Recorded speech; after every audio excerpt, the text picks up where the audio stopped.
মুখৰ পৰা ব্লিডিং হ'ল দেউতাৰ মানে কেনেকুৱা অৱস্থা হৈ গৈছিলে সেইটো সময়ত মানে আৰু খুব মানে দুৰ্বল হৈ গ'ল মানুহজন আমি মানে সবেই চিন্তাত পৰি গৈছে যাৰ পৰা ছাৰে চাইছে ট্ৰিটমেণ্টো ভাল পাইছোঁ চিষ্টাৰ সেইবিলাকো ভালেই আছে যিটো বেমাৰ আছিলে সেইটো আৰোগ্য হ'ল মনৰ পৰা মানে বহুতখিনি ধন্যবাদে এই হেৰি জনাইছোঁ চেষ্টা হস্পিটেলৰ ডাক্তৰ নাৰ্ছ যিসকল আছে সকলোকে ধন্যবাদ জনাই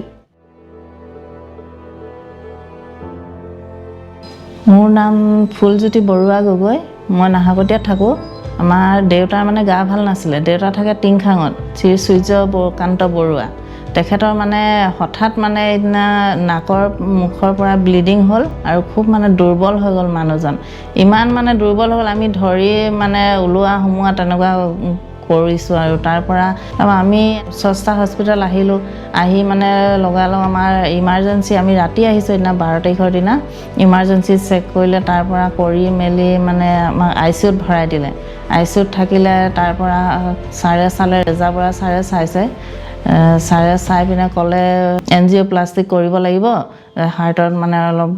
হেৰি ব্লক হৈ গৈছে বুলি ক'লে তাৰ পৰা ছাৰে হেৰি তাৰিখে কৰিলে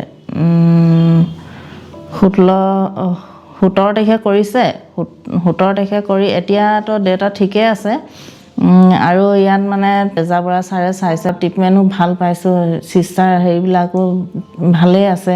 ধুনীয়াকৈ এতিয়া দেউতা মানে বহুত সুস্থ আমি মানে এই স্ৰষ্টা হস্পিটেলত থাকি আমি বহুতেই সুখী হৈছোঁ দেউতাও মানে ট্ৰিটমেণ্ট বহুত ভাল ট্ৰিটমেণ্টেই পাইছে এইখিনি কাৰণে আমি মানে আমাৰ মনৰ পৰা মানে বহুতখিনি ধন্যবাদে এই হেৰি জনাইছোঁ ইয়াত কাম কৰা মানে যিসকল আছে সকলোলৈকে মানে বহুত হেৰি কৃতজ্ঞ যাচিছোঁ আৰু মানে তেখেতলোক সকলোলৈকে ধন্যবাদ দিছোঁ মোৰ যিটো বেমাৰ আছিলে সেইটো আৰোগ্য হ'ল তাৰ বাবে মই চেষ্টা হস্পিটেলৰ ডাক্তৰ নাৰ্ছ যিসকল আছে সকলোকে ধন্যবাদ জনাই